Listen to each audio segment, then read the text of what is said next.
ଦେଶରୁ ଆସି ଆମ ଦେଶ ଯେଉଁ ଶାସନ କରୁଛନ୍ତି ସେମାନେ ଯେଉଁ ଶବ୍ଦ ଦେଇଛନ୍ତି ସେ ଶବ୍ଦ ଗୁଡ଼ିକୁ ବୈଦେଶିକ ଶବ୍ଦ କୁହାଯାଏ। କଏଦୀ, ଗରଜ, ଦଲାଲ, ମାମୁଲି, ହଜମ, ଜମା, ନାଚାର, ମୁଲକ, ହିସାବ ଆହୁରି ବହୁତିକ ଅଛି। ଏଗୁଡ଼ା ମୁଁ କମନ ଜିନିଷ ଦେଇଛି। ଠିକ ଅଛି, ଆମେ ଜାଣିଲେ ଦେଶ ଶବ୍ଦ କାହାକୁ କୁହାଯାଏ ଆଉ ବୈଦେଶିକ ଶବ୍ଦ କାହାକୁ କୁହାଯାଏ। ଆଜି ଆମେ ପଢିବା ବାକ୍ୟ, ପଦ ଓ ପଦର ଶ୍ରେଣୀ ବିଭାଗ।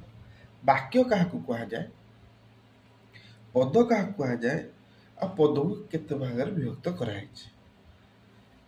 ପ୍ରଥମେ ଜାଣିବା ସାର୍ଥକ ବର୍ଣ୍ଣ ବା ବର୍ଣ୍ଣ ସମଷ୍ଟିକୁ ଶବ୍ଦ କୁହନ୍ତି। ତମେ ଜାଣିଛ ଆଗରୁ ବହୁତ ଗୁଡ଼ା ବର୍ଣ୍ଣ ମିଶିଲେ ତାକୁ ଶବ୍ଦ କୁହନ୍ତି।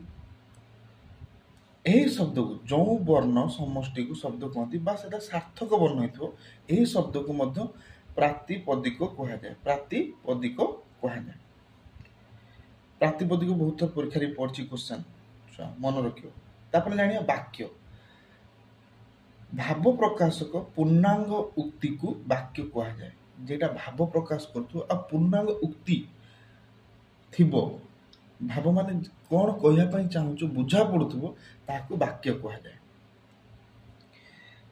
ରାମ ଭିକାରୀଟିକୁ ଖାଇବାକୁ ଦେଲା, ତେଣୁ ଏଇଟା ପୁରା ବାକ୍ୟଟି ବୁଝା ପଡୁଛି, ଉକ୍ତି ପୁରା ପୂର୍ଣ୍ଣାଙ୍ଗ ଅଛି, ତେଣୁକରି ଏଇଟା ଗୋଟେ ବାକ୍ୟ। ରବିବାର ଏକ, କିନ୍ତୁ ଏଇଟା କିଛି ରବିବାର ଏକ ପୁରା ପୂର୍ଣ୍ଣାଙ୍ଗ ନାହିଁ ଆଉ ଏ ବାକ୍ୟଟି କିଛି ତାର ଅର୍ଥ ବୁଝା ପଡୁନାହିଁ, ଏଇଟା ବାକ୍ୟ କୁହାହବ ନାହିଁ।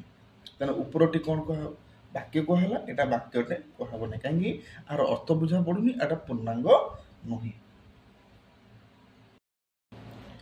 ତାପରେ ପଢିବା ଛୁଆ ଅନୁଚ୍ଛେଦ।